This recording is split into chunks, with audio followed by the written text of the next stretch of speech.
ಓಂ ಗುರುರ್ಬ್ರಹ್ಮ ಗುರುರ್ವಿಷ್ಣು ಗುರುರ್ದೇವೋ ಮಹೇಶ್ವರಃ ಗುರುರೇವ ಪರಂ ಬ್ರಹ್ಮ ತಸ್ಮೈ ಶ್ರೀ ಗುರವೇ ನಮಃ. ಓಂ ಸ್ಥಾಪಕಾಯ ಚ ಧರ್ಮಸ್ಯ ಸರ್ವಧರ್ಮಸ್ವರೂಪಿಣಿ ಅವತಾರ ವರಿಷ್ಠಾಯ ರಾಮಕೃಷ್ಣಾಯ ತೇ ನಮಃ.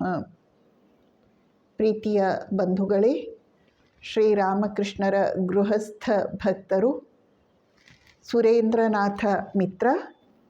ಅವನು ಒಂದು ಬಾರಿ ದಕ್ಷಿಣೇಶ್ವರಕ್ಕೆ ಬಂದಿರುತ್ತಾನೆ. ಆಗ ಅಲ್ಲಿ ಮನಮೋಹನ ಮಿತ್ರ ರಾಮಚಂದ್ರ ದತ್ತ ಇರ್ತಾನೆ.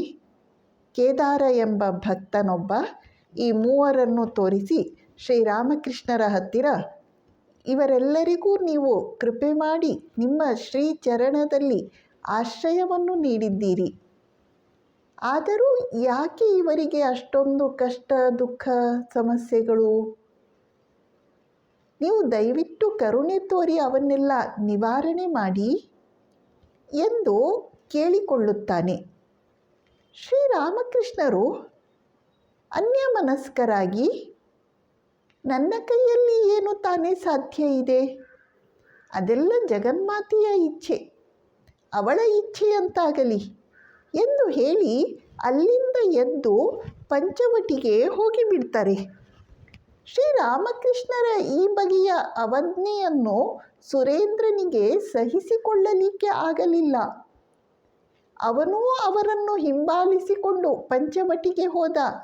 ಅವರ ಪಾದಗಳಲ್ಲಿ ಬಿದ್ದ, ಕಣ್ಣೀರುಗರೆದ, ಮಹಾಶಯರೇ, ದಯವಿಟ್ಟು ನನ್ನನ್ನು ಕ್ಷಮಿಸಿ, ದಯವಿಟ್ಟು ನನಗೆ ಸಹಾಯ ಮಾಡಿ ಎಂದು ಗೋಗರೆದ. ಅವನ ಪಶ್ಚಾತ್ತಾಪದ ಕಂಬನಿಗಳಲ್ಲಿ ಅವನ ಪಾಪವೆಲ್ಲ ಹರಿದು ಹೋಯಿತು, ನಾಶವಾಯಿತು. ಶ್ರೀರಾಮಕೃಷ್ಣರು ಅತ್ಯಂತ ವಾತ್ಸಲ್ಯದಿಂದ ಅವನ ತಲೆಯನ್ನು ಸವರುತ್ತಾ, ಆನಂದಮಯಿಯಾದ ಜಗನ್ಮಾತೆ ಕಾಳಿ ನಿನ್ನ ಜೀವನವನ್ನು ಆನಂದಮಯವಾಗಿಸಲಿ ಎಂದು ಹರಸುತ್ತಾರೆ. ಸುರೇಂದ್ರ ಅನೇಕ ಬಾರಿ ಶ್ರೀರಾಮಕೃಷ್ಣರನ್ನು ತನ್ನ ಕೋಲ್ಕತ್ತಾದ ಮನೆಗೆ ಆಮಂತ್ರಿಸಿ ಅಲ್ಲಿ ಸಂಕೀರ್ತನೆಯ ಕಾರ್ಯಕ್ರಮವನ್ನು ಆಯೋಜಿಸಿರುತ್ತಾನೆ. ಶ್ರೀರಾಮಕೃಷ್ಣರನ್ನು ಅವನು ಅತ್ಯಂತ ಪ್ರೇಮ, ಗೌರವ, ಆದರಗಳಿಂದ ಆತಿಥ್ಯ ಸಲ್ಲಿಸುತ್ತಾನೆ. ಬಂದ ಭಕ್ತರಿಗೆ ಕೈಬಿಚ್ಚಿ ಆತಿಥ್ಯವನ್ನು ಮಾಡುತ್ತಾನೆ. ಸಂತರ ಸೇವೆಯು ನಡೆಯದ ಸ್ಥಳವು ಅವಲಕ್ಷಣಗಳ ತಾಣ. ಕಬೀರದಾಸರು ಹೇಳುತ್ತಾರೆ, ಸಂತರ ಸೇವೆಯು ನಡೆಯದ ತಾಣವು ಅವಲಕ್ಷಣಗಳ ತಾಣ. ಆ ಮನೆ ಮಸಣವು ಎಂದು ತಿಳಿದು ಭೂತಗಳಾಡುವವು. ಕಬೀರ, ಭೂತಗಳಾಡುವವು. ಸುರೇಂದ್ರನ ಮನೆಯಲ್ಲಿ ಭೂತಗಳು ಆಡುತ್ತಿರಲಿಲ್ಲ, ದೇವತೆಗಳು ಆಡುತ್ತಿದ್ದರು.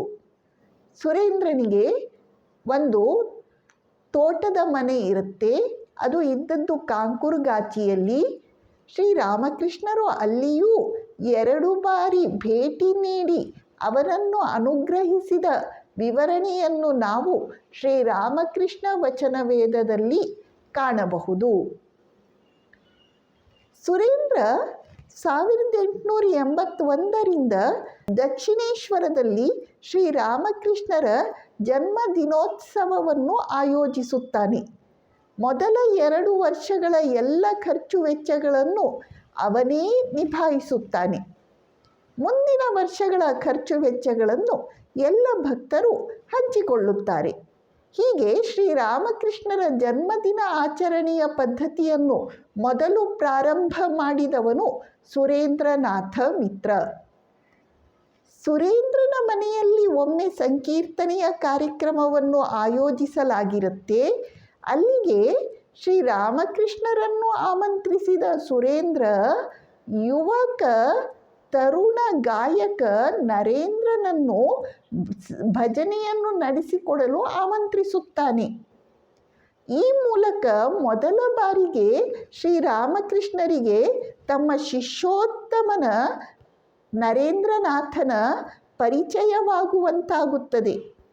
ಅದನ್ನು ಮಾಡಲು ನಿಮಿತ್ತರಾದವರು ಸುರೇಂದ್ರನಾಥ ಮಿತ್ರ. ಡಿಸೆಂಬರ್ 1881ರಲ್ಲಿ ಸುರೇಂದ್ರ ಶ್ರೀರಾಮಕೃಷ್ಣರನ್ನು ಕೋಲ್ಕತ್ತಾದ ರಾಧಾ ಬಜಾರ್ನಲ್ಲಿರುವ ಬೆಂಗಾಲ್ ಫೋಟೋಗ್ರಾಫರ್ಸ್ ಸ್ಟುಡಿಯೋ ಅಲ್ಲಿಗೆ ಕರೆದುಕೊಂಡು ಹೋಗುತ್ತಾನೆ.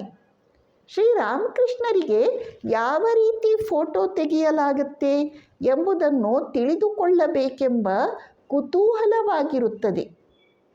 ಅಲ್ಲಿ ಯಾವ ರೀತಿ ಫೋಟೋ ತೆಗೆಯುತ್ತಾರೆ ಎಂಬುದನ್ನು ಫೋಟೋಗ್ರಾಫರ್ ವಿವರಿಸಿ ಹೇಳಿದ. ಗಾಜಿನ ಪರದೆಯ ಹಿಂಭಾಗದಲ್ಲಿ ಸಿಲ್ವರ್ ನೈಟ್ರೇಟನ್ನು ಹಚ್ಚುವುದರ ಮೂಲಕ ಯಾವ ಚಿತ್ರವನ್ನು ಅದು ಸೆರೆ ಹಿಡಿಯುತ್ತದೆಯೋ ಅದು ಅಲ್ಲಿಯೇ ನಿಲ್ಲುತ್ತದೆ ಎಂಬುದನ್ನು ಆ ಫೋಟೋಗ್ರಾಫರ್ ವಿವರಿಸಿ ಹೇಳಿದಾಗ ಶ್ರೀರಾಮಕೃಷ್ಣರು ಮುಂದೆ ಇದೇ ಉದಾಹರಣೆಯನ್ನು ತೆಗೆದುಕೊಂಡು ನಮ್ಮ ಮನಸ್ಸು ಎಂಬ ಕನ್ನಡಿಗೆ ಭಕ್ತಿ ಎಂಬ ಸಿಲ್ವರ್ ನೈಟ್ರೇಟನ್ನು ಹಚ್ಚಿದಾಗ ಅಲ್ಲಿ ಭಗವಂತನ ರೂಪ ಸ್ಥಿರವಾಗಿ ಉಳಿದುಕೊಳ್ಳುತ್ತದೆ ಎಂಬ ಉಪಮಾನವನ್ನು ನೀಡುತ್ತಾರೆ. ಈ ಸಂದರ್ಭವನ್ನು ಉಪಯೋಗಿಸಿ ಫೋಟೋಗ್ರಾಫರ್ ಶ್ರೀರಾಮಕೃಷ್ಣರ ಒಂದು ಭಾವಚಿತ್ರವನ್ನು ಕೂಡ ತೆಗೆಯುತ್ತಾನೆ. ಅದು ಶ್ರೀರಾಮಕೃಷ್ಣರ ಎರಡನೆಯ ಭಾವಚಿತ್ರ.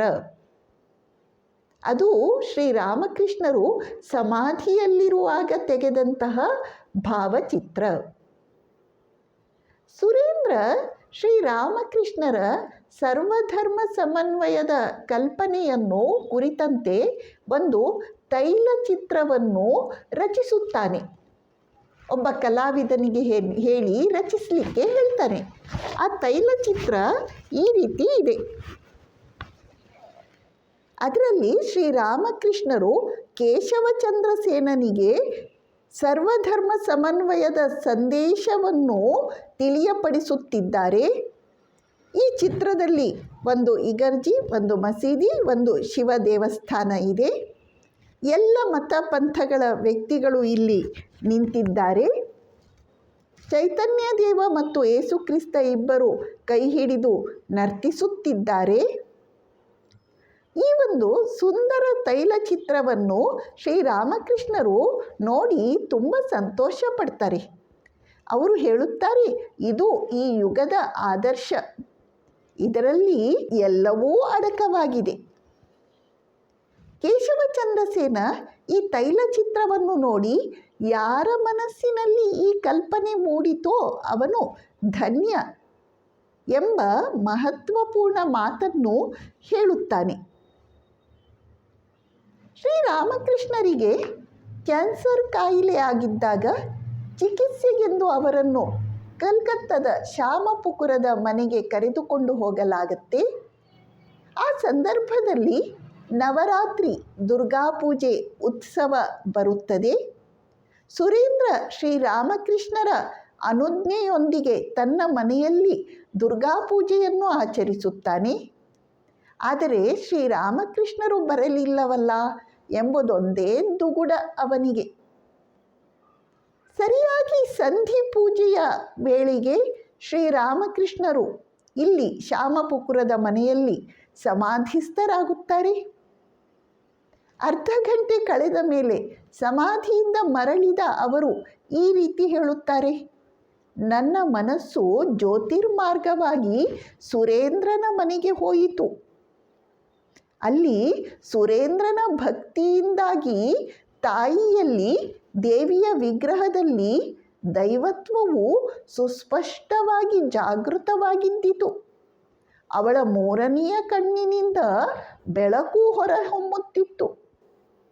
ಸುತ್ತ ದೀಪಗಳನ್ನು ಹೊತ್ತಿಸಲಾಗಿತ್ತು. ಸುರೇಂದ್ರ